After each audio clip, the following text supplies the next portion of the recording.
Hey everyone, so today we will be covering the first topic of CEE 08481 reinforced concrete design.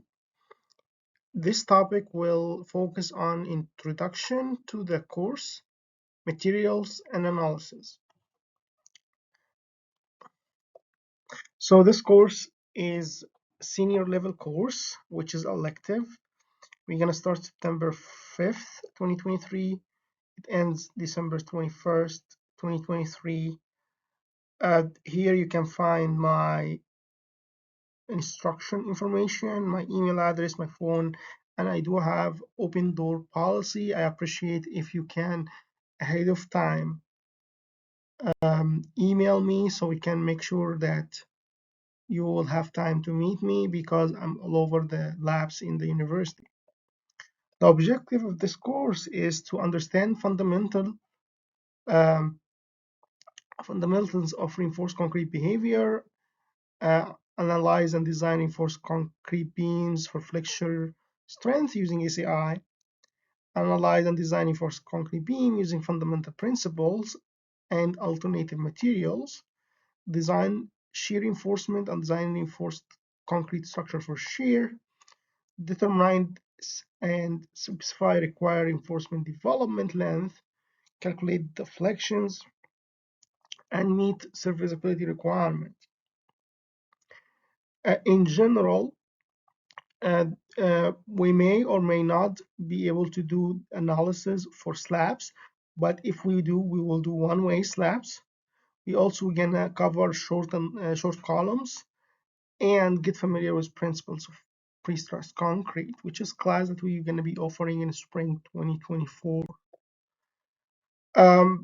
We have two main documents as text and materials that we need to use throughout the class. The first one is ACI 31819, and the second one is actually reinforced concrete, design of reinforced concrete by McAmore and Brown. You also have opportunity to read other books, but those two books, the first one is the book Design of Reinforced Concrete will be the main one, and also the ACI 31819 for our design.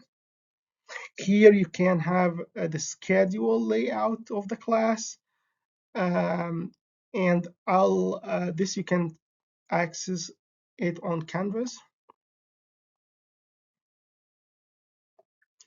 Our grading system for this class will be homework 20%, midterm exam will be 25%, we'll have quizzes of 15%, and final exam 40%. Class has 7 different topics. The first one is introduction, materials, loading, and analysis. This is chapter 1, partially chapter 1 of the book, will be between 3 to 4 lectures. We have topic 2, which is flexure capacity on analysis and design of beams, which actually cover chapter 2 to chapter 5 of the book and expected to be done in 6 lectures. Topic 3 is a shear design, with basically chapter 8, 3 lectures. Topic 4 is column, chapter 9 and 10, 4 lectures. Chapter 5 is serviceability. Chapter 6, 2 lectures. Topic 6, detailing bond development length, 2 lectures. This is chapter 7. And last one is introduction to pre-stressed, chapter 19, which is 2 lectures.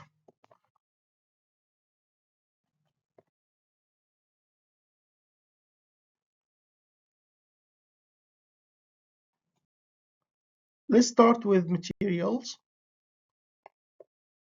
Just as disclaimer that part of those presentation actually prepared as a slideshow or slides from Dr. Terry Wiggle from University of Louisville, and which is based on the textbook that we have. So we greatly appreciate his effort and we acknowledge that.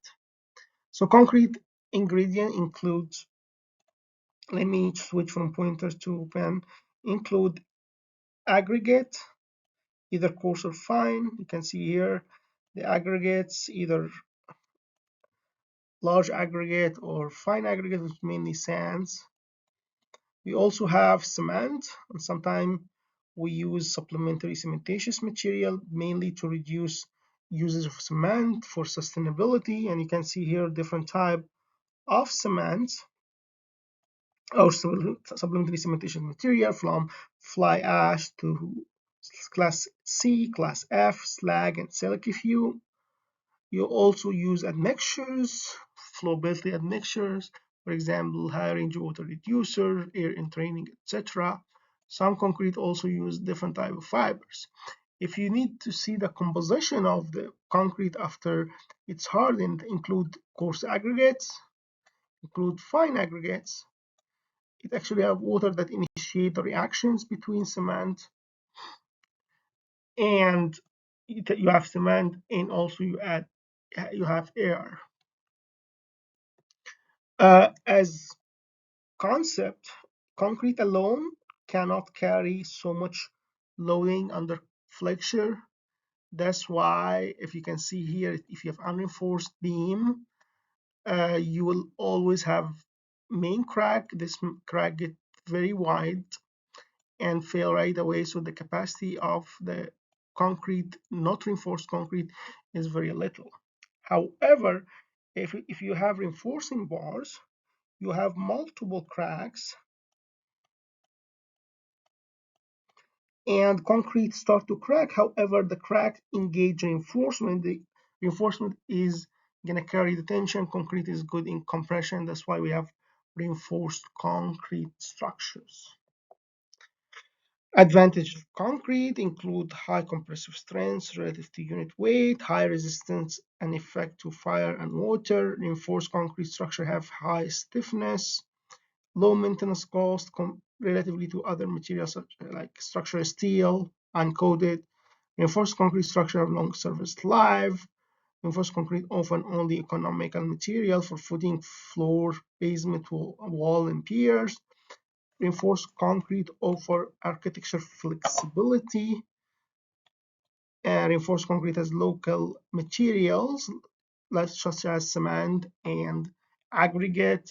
Also, labor scales are not that high compared to other um, materials. I'm not sure if this could be counted as advantage or disadvantage, but however, if you follow our research in additive manufacturing, 3D printing of concrete, you will see now it's start to be high tech. Disadvantages include low tensile strength, as you mentioned. Concrete is good in compression, not in tension, requiring reinforcement. Foam are required to hold concrete until it hardens, and after that, and the cost of actually formwork in building is around 50% of the total cost or total structure cost. False work, which is used to enable casting and carry labor and equipment, is also required, and they are very expensive. Concrete has relatively low strength when compared to unit weight. High unit weight translate into larger dead load and higher bending moments. Concrete beams are relatively large, large story height, and leading to a large story height and taller structure. Concrete properties can be really wildly depending on the mix itself, curing time, and material and mix proportions. There is so many different type of concrete based on the aggregate size, water cementitious ratio, if you use fiber or not. There is normal weight concrete, there is high strength concrete, there is high performance concrete, fiber reinforced concrete, and ultra high performance concrete, self-consolidating. In this class, we will focus mainly on normal strength and partially on high strength concrete.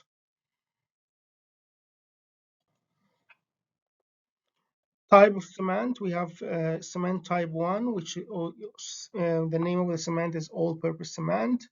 This type of cement must cure about 2 weeks after casting to achieve sufficient strength to permit removal reform work. Concrete made of type 1 Portland cement reach desired strength in 20 days. We also have low heat of hydration and some resistant to sulfate, which is type 2. Type 3 is high early strength, high heat of hydration. Concrete made with type 3 cement actually reach the design strength in 3 days to 7 days. Concrete made of type 3 produce high heat of hydration, more likely causing cracks. Low heat of hydration is number 4, type 4. Type 5 is used for exposure to high concentration of sulfates.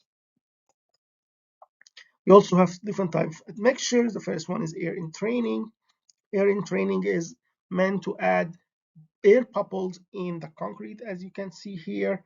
One would say this is not going to generate good concrete, but in a free and thaw environment, Arctic environment or cold region, concrete without air entraining will deteriorate much faster, as you can see here. Those air bubble has room to when the water freezes, it actually escape to this bubble and release pressure from concrete.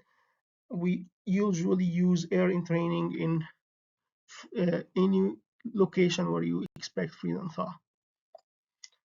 You also have accelerating admixture such as calcium chloride reduce curing time, so it's actually accelerate the strength gain.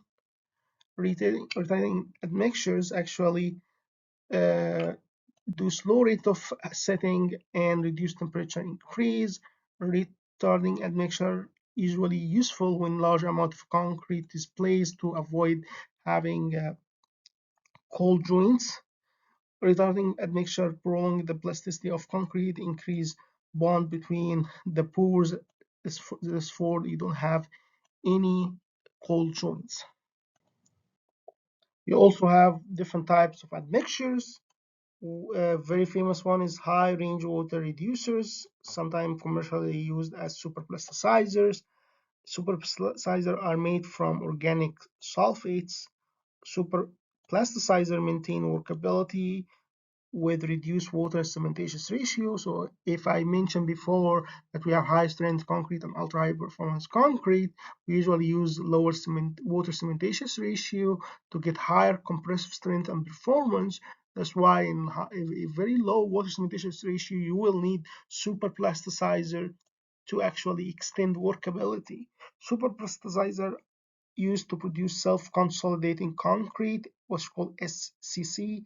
With SCC, vibration is not required to get concrete to flow around reinforcing bar, which is main criteria, which is the need of slump to do that or vibrate. However, SCC actually avoid you using the vibrator, so it's actually self-consolidating, mean that it actually fill the formwork without need of vibration. We move to aggregates. Aggregates are either coarse aggregate, as you can see here, or fine aggregates, which is sand, or even and the cement also either is the responsible after reaction with water to bond the aggregates together. So aggregates occupy at third quarter, 3/4 of concrete volumes. Aggregate is relatively inexpensive and economical. Concrete use much aggregate as possible.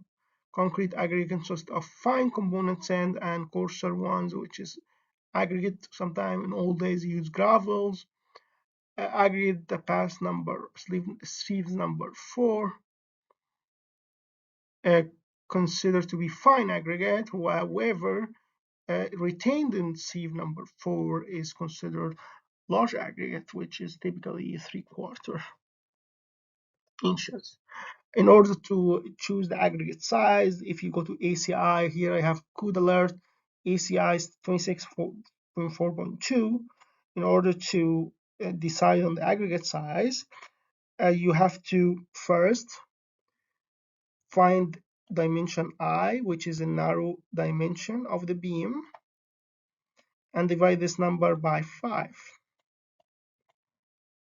and this will be your first set of numbers. The second one is a third of the slab depth here,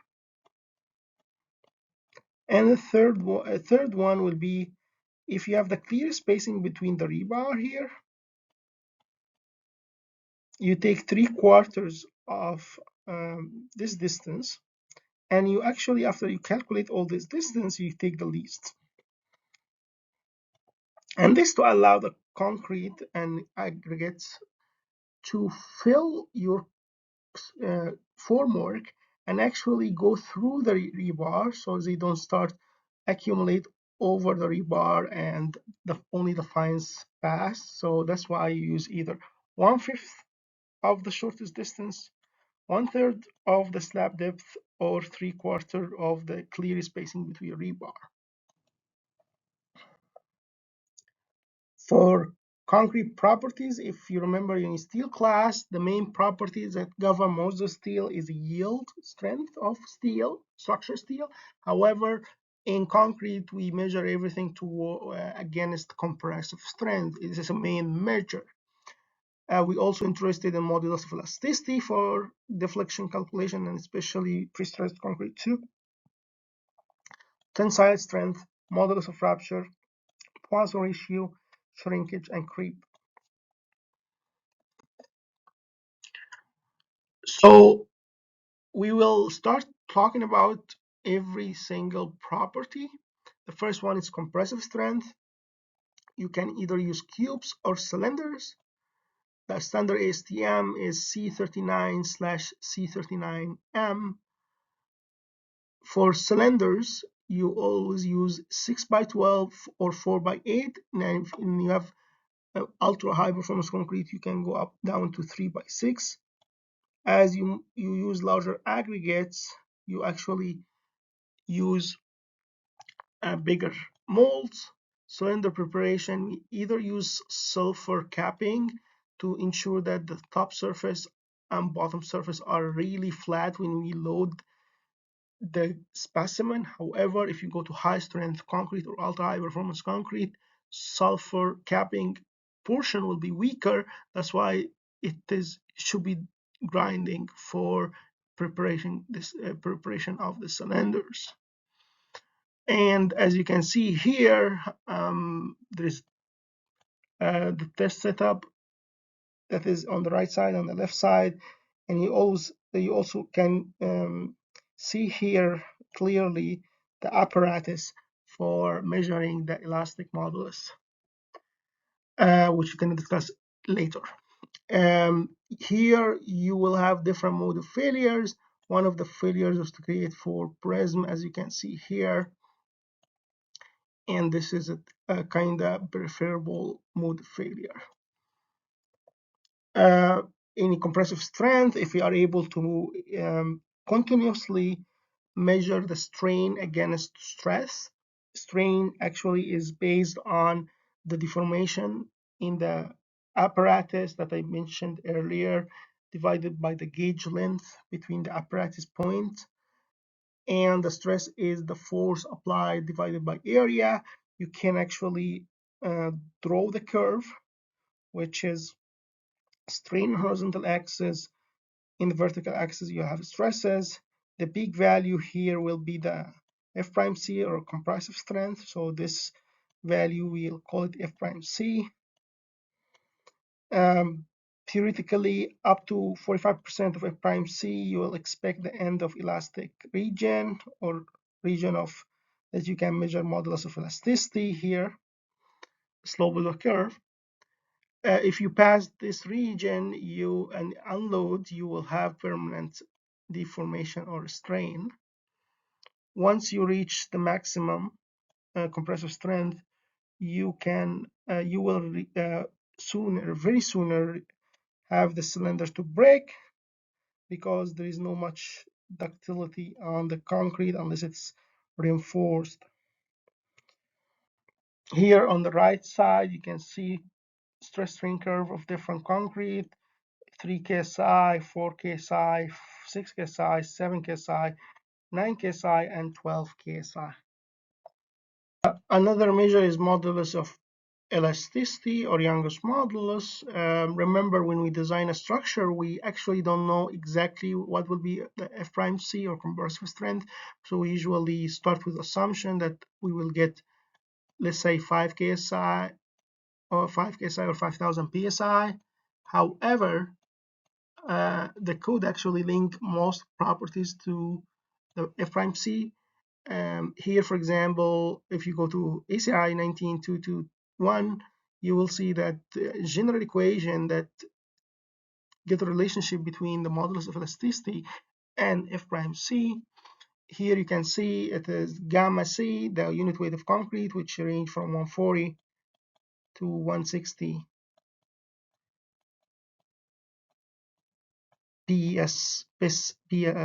PCF, pound per cubic feet. In this equation, you have to pay attention that you have to put the equation under the root, the value in PSI to get all the modulus of elasticity in PSI. In normal weight concrete, they have another equation where they put the value of the unit weight of concrete, and you simply have 57,000 square root of F prime C. And here is the equation for high strength, which we will rarely use in this class. You also have tensile strength. Tensile strength is going to be, there is different ways of measuring it.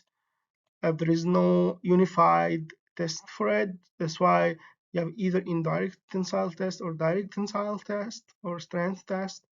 The first one is flexure test. The second one is Brazilian or tension splitting test.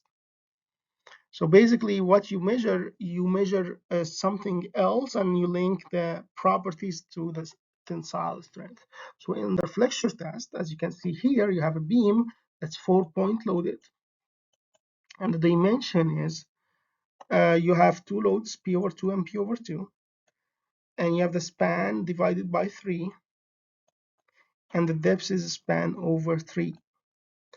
And the value, and you get the indirect tensile strength from this equation. It's PL divided by BD square, where P is the maximum load, L is a span, and B is the width of the beam, and depth is D of the beam. So the beam cross section, let's say this is your B and this is your D. And this will actually overestimate by 50% the tensile strength. The other one, here is this slide actually showing before and after, and this is what you expect because it's not reinforced. The second one is the indirect tensile strength or tension splitting test or Brazilian test. You basically put the cylinder on its side and you apply load P along the length L, and the diameter is D. And your value will be 2p divided by pi LD, where p is the maximum load achieved, and L is the length and D is the diameter. And here you can actually, from this method, you can overestimate the strength, tensile strength by 15%.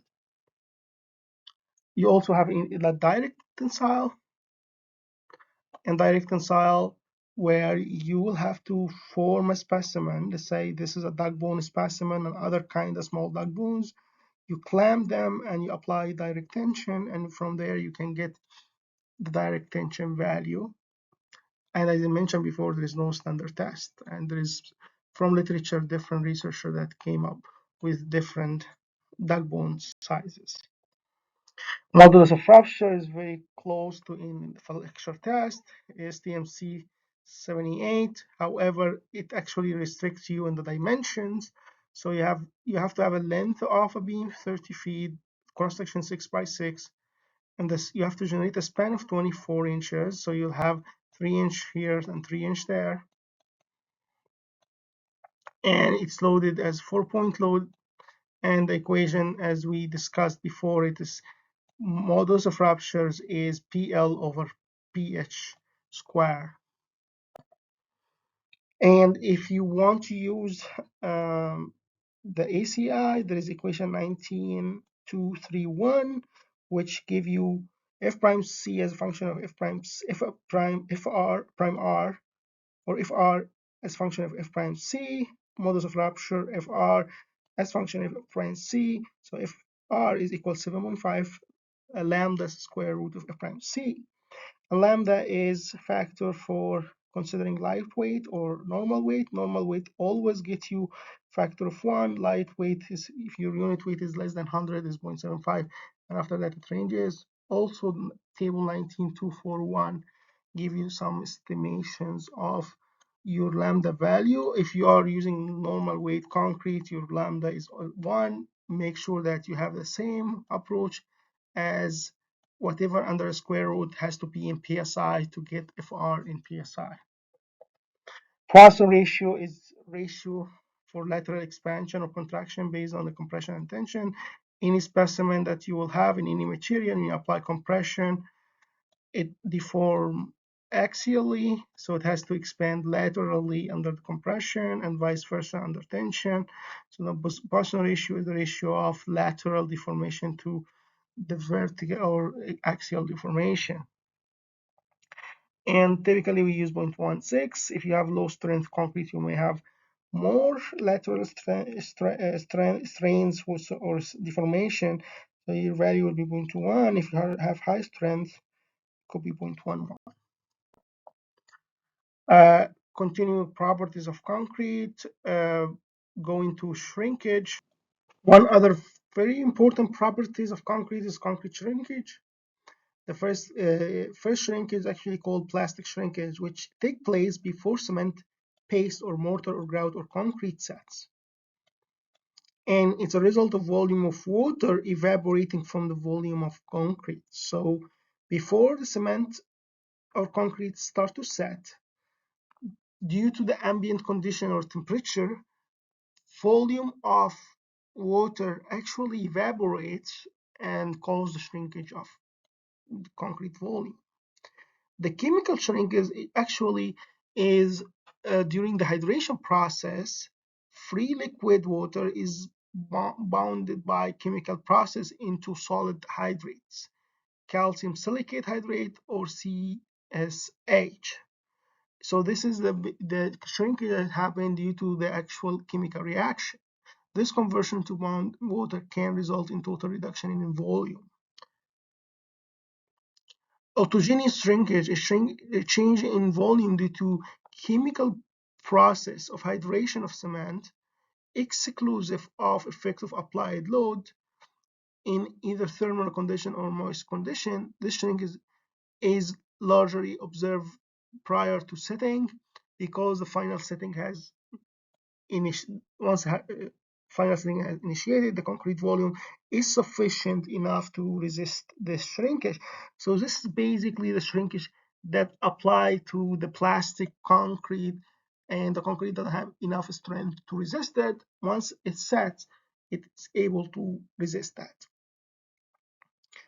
Drying shrinkage is following the hardening. After concrete hardening, extra source of oil are bleeded, unbonded water, we lose the unbonded water and can evaporate, and this will cause another shrinkage.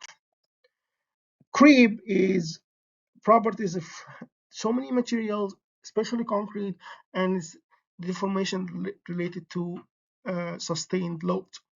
So we have beam and you have loads over time. The beam start to deform over time due to this effect of sustained load.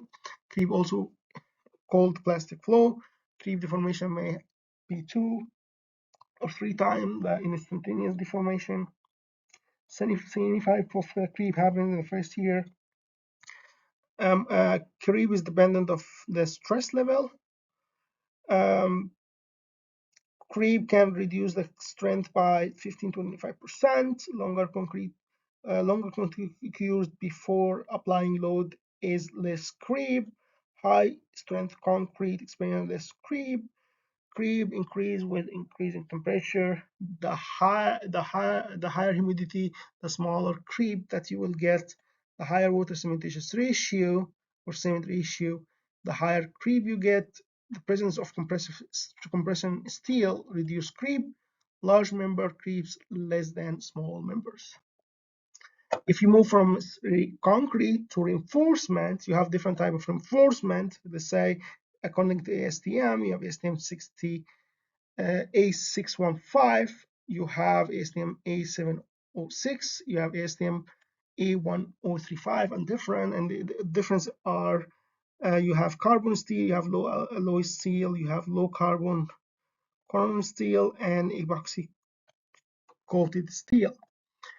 If you focus on the left side, you will see here that you will have ASTM's A615 deformed or plain plate steel. A706 is low alloy deformed or plain rebar. ASTM A996 deformed rail steel. Reinforcing steel grades are either grade 40, 50, 60, 75, or 80. We usually use at least grade 60. In old construction, you may find grade 40 and 50. The labeling or reinforced identification or reinforcing steel identification, you will have this type of labels. The first one, as you can see here, H is indicating the production type, which is here by milling. The number here 11 is the bar size. The bar size is a function of 1/8 of an inch. So 11 is actually, the actual size is 11 times 1/8 inch. It's so going to be, the diameter is going to be 1.375. And S is based on the type of steel, either plate steel, rail steel, or low alloy, and 60 is the grade mark. And here you can have the table from the Appendix B from ACI that give you the bar size, and it give you the nominal diameter, nominal area, and unit weight. For example, bar number 8 is 1 inch and the area is 0.97. So usually use this table, very important table, to get your bar sizes, diameters, and areas. And here is the stress strain curve of the steel. Stress strain curve, you have almost vertical line or very steep line, which is a linear portion until yielding. You have yielding plateau, and you have strain hardening until you reach to the maximum low stress or strength, the ultimate strength. So this is ultimate strength, this is a yield strength. And as long as you are within the yield, the rebar bounce back to zero if you reduce the load. And here you can see the necking that happened when you apply tension to the rebar for tensile strength. And this is after you pass the yielding, the necking will happen. Let's finish here the first part of this topic, and we will start in the next video the loading and analysis. Thank you for tuning in.